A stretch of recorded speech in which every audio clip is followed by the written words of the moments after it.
Olá, povo de Deus, sábado 15 de outubro de 2022, Santa Teresa de Jesus, 28ª semana do Tempo Comum. A nossa reflexão de hoje é a partir de Efésios 1, de 15 a 23, Lucas 12, de 8 a 12.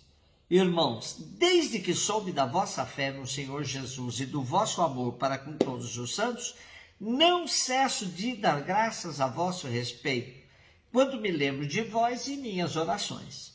Que o Deus de nosso Senhor Jesus Cristo, Pai, a quem pertence a glória, vos dê um espírito de sabedoria que vos revele e faça verdadeiramente conhecer. Que ele abra o vosso coração à sua luz para que saibais qual é a esperança que o seu chamamento vos dá.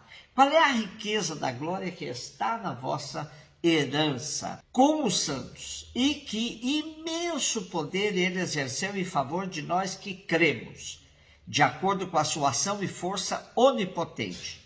Ele manifestou sua força em Cristo quando o ressuscitou dos mortos e o fez sentar-se à sua direita nos céus, bem acima de toda autoridade, poder, potência, soberania ou qualquer título que se possa nomear, não somente neste mundo, mas ainda no mundo futuro.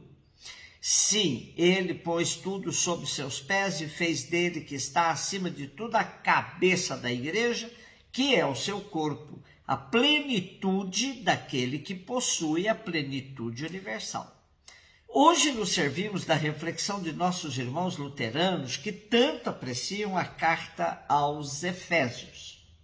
Estamos diante de mais um texto atribuído a Paulo, mas que há controvérsias entre os biblistas sobre sua autoria. Muitos propõem sua datação por volta dos anos 90, por causa dos problemas da igreja que essa carta apresenta, pois são próprios da época pós-apostólica. Também nosso texto não tem características de carta, pois se parece a um tratado teológico que tem como fundo sociocultural religioso no ambiente do Império Romano. Trata-se mesmo de uma síntese teológica formada a partir do entusiasmo litúrgico dos discípulos de Paulo, que vivem da herança deixada pelo apóstolo. Diferentemente das outras cartas, essa dirigida aos Efésios não apresenta nenhum problema específico da comunidade, pois não trata de polêmicas, perseguição, infiltração de heresias ou erros frequentes, tão presentes em outros textos.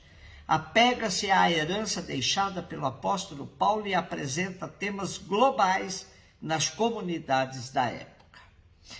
A intenção teológica do nosso texto é animar a pertença à santidade da igreja para compensar as fraquezas das comunidades locais. É uma igreja que tem suas raízes e sua cabeça nos céus, que venceu os poderes e é superior a todos os poderes terrestres. Assim, ajudou a resistir e a desafiar o mundo romano. Como nos diz o padre Comblain, o mundo cristão rompeu com o paganismo e caminha na igreja associada intimamente a Cristo, mergulhando na santidade desta igreja, longe da corrupção do sistema romano. A igreja separa-se por uma vida santa que admite as estruturas fundamentais da sociedade, mas confia em que pode santificá-las pelo modo de vivê-las. Este é o desafio de todos os cristãos instalados numa sociedade estruturada. Pela fé, os cristãos possuem uma sabedoria que supera qualquer outro conhecimento. Sabem que Deus manifestou em Jesus Cristo a sua força, destronizando todos os poderes que até agora aprisionavam a vida, libertando a humanidade para uma esperança nova diante do futuro. Nesta carta, a igreja ideal se identifica praticamente com o reino e, portanto, ultrapassa meras concretizações históricas. Como corpo e plenitude de Cristo, ela se torna a meta para a qual caminhamos.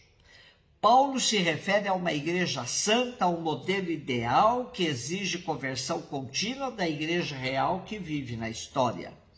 Assim, a carta aos Efésios afirma que Cristo é, para a igreja, a cabeça. Daí a dignidade da igreja. Ela tem como cabeça a suprema autoridade do universo. A igreja é o complemento daquele que cumpre tudo em todas as coisas. Todos os bens de Deus que estão em Cristo são identificados na igreja. Todas as coisas que Deus envia para o mundo passam pela igreja e, por intermédio da igreja, vão se realizar no mundo. A igreja, como plenitude de Cristo, reflete valores e práticas de Jesus dentro do mundo. Dessa plenitude de Cristo, ela é receptora, sendo convidada a repassá-la e vivenciá-la cada vez melhor na sociedade circundante. Lucas 12, de 8 a 12. Disse Jesus aos seus discípulos: todo aquele que der testemunho de mim diante dos homens, o Filho do Homem também dará testemunho dele diante dos anjos de Deus. Mas aquele que me renegar diante dos homens será renegado diante dos anjos de Deus. Todo aquele que disser alguma coisa contra o Filho do Homem será perdoado, mas quem blasfemar contra o Espírito Santo não será perdoado. Quando vos conduzirem diante das sinagogas, magistrados e autoridades, não fiqueis preocupados como ou com quem vos defendereis, ou com o que direis, pois nessa hora o Espírito Santo vos ensinará o que devereis dizer. Lendo os textos correlatos de Marcos e Mateus, percebemos que essa advertência de Jesus vem logo após a acusação dos fariseus de que Jesus expulsava os demônios em nome do príncipe dos demônios. Jesus os ridiculariza e lhes diz que então Satanás está contra Satanás. E em seguida vem a questão da blasfêmia. A blasfêmia é um insulto a Deus ou a sua rejeição consciente. Uma pessoa que diz em plena consciência afirmações contra Deus e se fecha à sua atuação. Porém, Jesus diz que até é possível perdão aos que proferem blasfêmias, com exceção quando são direcionadas contra o Espírito Santo.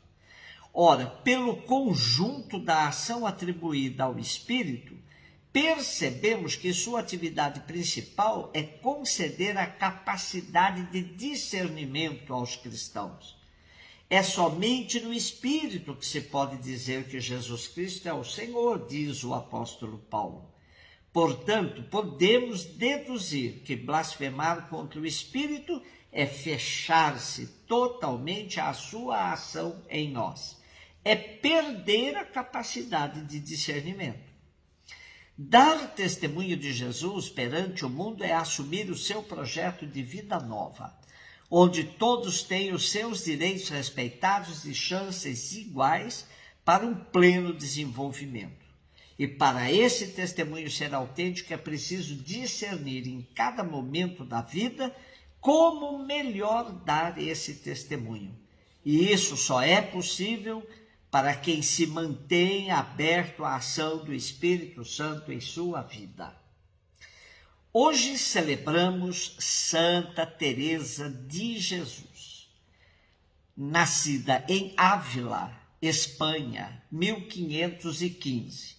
Teresa de Jesus deixou-nos um precioso testemunho da sua caminhada de fé no livro da sua vida, onde revela uma infância religiosamente precoce, uma juventude vivida na crise, uma recuperação vocacional aos 20 anos, seguida ainda por uma experiência de vida religiosa com altos e baixos, até a conversão definitiva, quando já se aproximava dos 40 anos.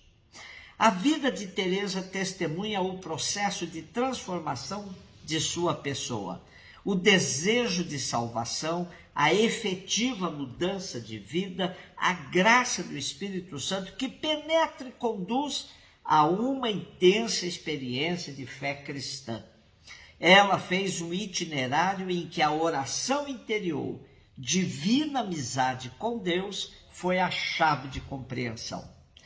Tudo desembocou na mística do serviço, numa forte unidade de vida vivida e ensinada pela santa, num grande amor pela igreja, demonstrado concretamente na promoção da santidade da vida e no serviço da vida contemplativa para a renovação da igreja. Um beijo no seu coração.